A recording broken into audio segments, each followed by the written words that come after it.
Now, let's chat. Great to have you here with us as we continue on this Thursday morning. I'm Chip Chapman. Jess Raby is on assignment. So you'll have to put up with me over the next 30 minutes. But despite that, we've got some fun stuff and some informative and entertaining information that you don't want to miss. Also, a few items to talk about that you'll be hearing about around the water cooler. Have you heard about Chattanooga native Samuel L. Jackson? You want to hear me do my Samuel L. Jackson impression? No, I didn't think so. Samuel L. has teamed up with Amazon. Most of us have an Alexa or two around the house, and now you can have Samuel L. Jackson on your Alexa. He is one of several celebrities that are lending his voice to the Alexa devices, and the upgrade will cost you less than $1. As you might expect, this new feature promises to make rather liberal use of Jackson's well-earned reputation for, how shall we say, colorful language. The company says they will offer two versions of Samuel L. Jackson, regular and explicit, for less than $1. Hey Alexa, what time is it? Could you imagine the responses? Hey Alexa, set a timer for. Yeah, Samuel L. Jackson available now on Alexa for less than $1. And the cool thing about this is they are going to continue to add more and more celebrity voices as we get into the year 2020. Speaking of technology, there's something really cool that Marvel is showing off, and these are some pretty impressive Olympic-sized skills. Have a look. This company named Boston Dynamics has named the robot Atlas.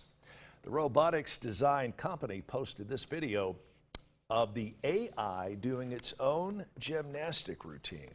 This video just went up online yesterday.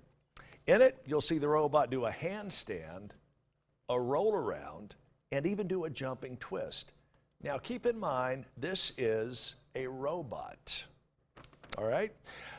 They finish the routine by reaching out its arms towards the sky, just like a true Olympic champion. Boston Dynamics describes Atlas as the world's most dynamic humanoid robot with human-level agility. And no, there's not a Jane Fonda model of this available. Pretty cool, though, from Boston Dynamics. Wow. All right, music lovers, here we go. Think back where you were 50 years ago today. What happened? The Beatles released their iconic album and their final album, Abbey Road. Hard to believe, right? That came out September 26th in 1969, so today does mark the 50th anniversary. And this was the final album the Beatles would ever make together. Now, Let It Be was released later, but that was recorded before Abbey Road. Of course, the Beatles would not have been what they are without the help of dynamic producer Sir George Martin. His son, Giles Martin, is very much following in the family tradition and is putting together an extensive new edition of Abbey Road. This includes 23 recording sessions, 23 sessions, and demos that were previously unreleased. You'll be able to get that starting tomorrow. By the way, this is one of the albums that the so-called fifth Beatle, Billy Preston, was heavily involved in. Alan Parsons from the Alan Parsons Project did extensive producing and studio work on this particular album.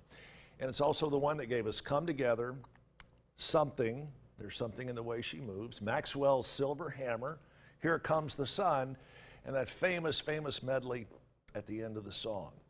So just remember, and in the end, the love you take is equal to the love you make.